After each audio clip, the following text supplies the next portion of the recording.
Hi, Hi, hello. My name is Jakub. What's your name? Lydia. Lydia. Okay, how are you, Lydia, today? I'm good, thanks. And you? How are you? I'm great, thank you. Thank you for asking. Let's see, did you start any course? Yes. Would you like to continue this course or would you like to start something new? Let's get continue. Okay, great. And I see you already have done lesson number 6, 7, and 8. So let's move to lesson number 9, which is holidays and travel.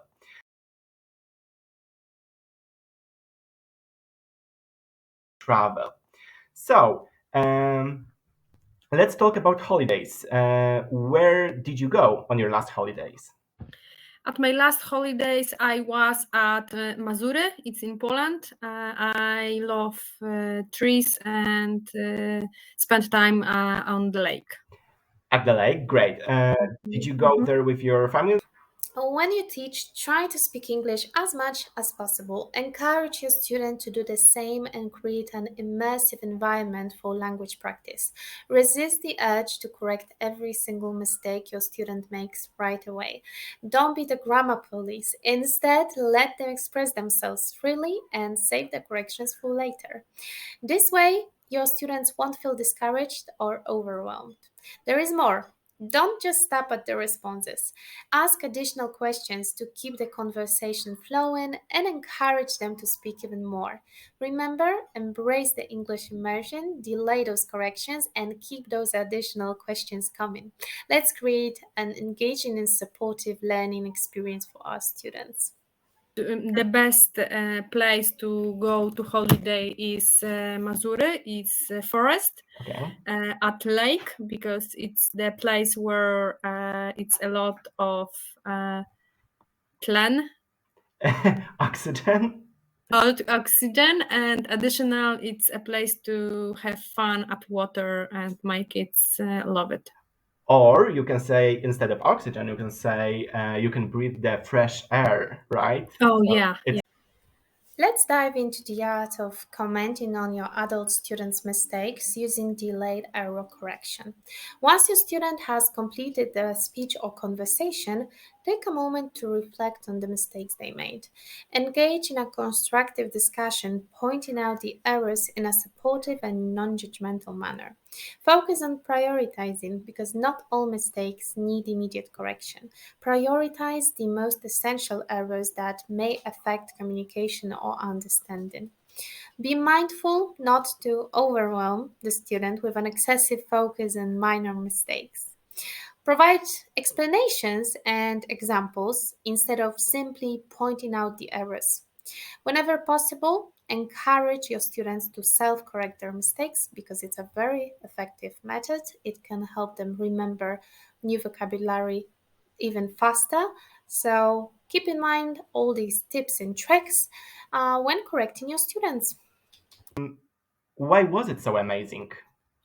it That was first of all amazing because of that I can see the animals on their own life natural in habitat. natural habitat. Mhm. So And that was how? and it was so different than that what we have in Poland, the culture, nature, and everything. Okay, and how long did you stay there? 5 days. 5 days, so pretty short time, short period of Yeah. time. Okay. Let's explore how we can boost your students' communication skills because that's what we mainly focus on here in Tutla. First and foremost, create an engaging and welcoming environment where your students feel at ease expressing themselves. Encourage open discussions, active participation, and a supportive atmosphere that embraces mistakes as part of the learning journey.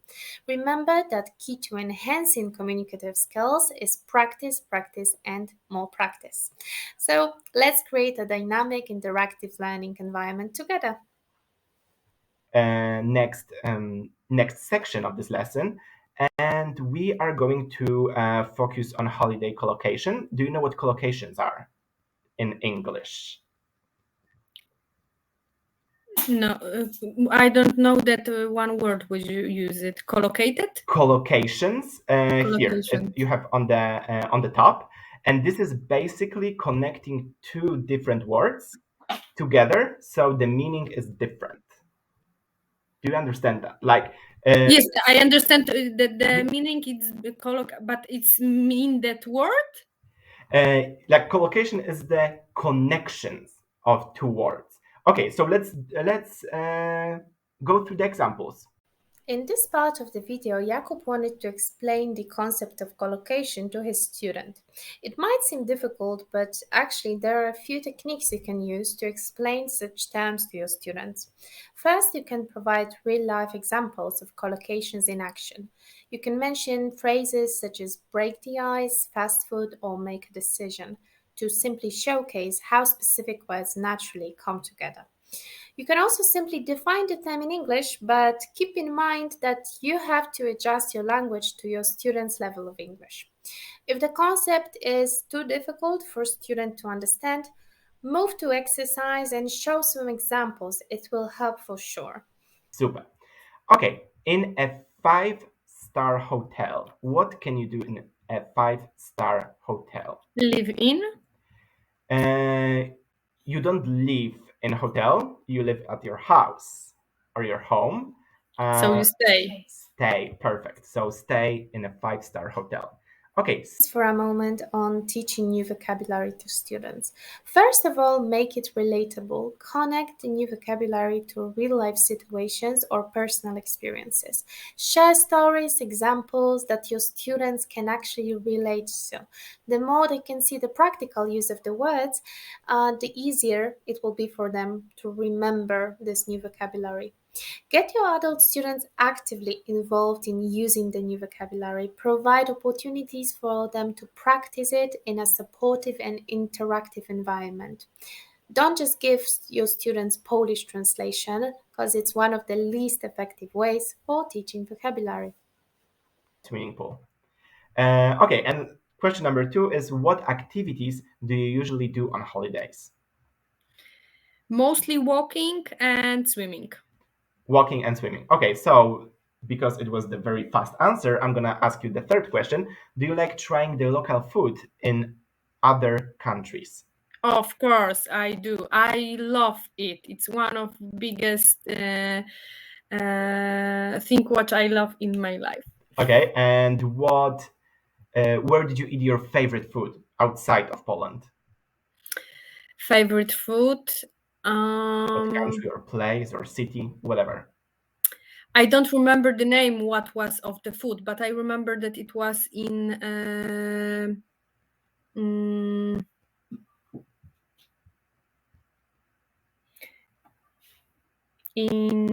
Anglia, England. The notes at the top of the page are your personal guide. The student doesn't see them, but you can use them as your hidden superpower to navigate the lesson smoothly. Pay attention to the lesson structure, key points, but be flexible in adapting them to students' needs. You are the teacher and the tips are there to help you, so use them. I'm gonna put the collocation from this previous section, I mean just the words so you can remember them, in the chat. Do you know where the chat is here on the platform? Yes. Do you know where chat is? Yes, I know. Okay, so you see my message here? Yes, I see. Okay, perfect. So take a look at what Jakub did. He wrote the words in the chat box to make it easier for the student to do the exercise. The chat box is there for a reason, so make sure you use it. We obviously focus on speaking, but it's important to show students how certain words are written. So last holiday, I went to forest in Poland. Mm-hmm. And where was it? Where exactly? It was in Spychowo. Okay. I went there at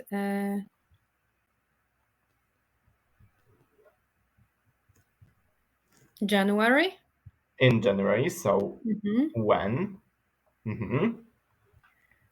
I went there with my family, with my husband Robert and 2 daughters, Hania and Julia.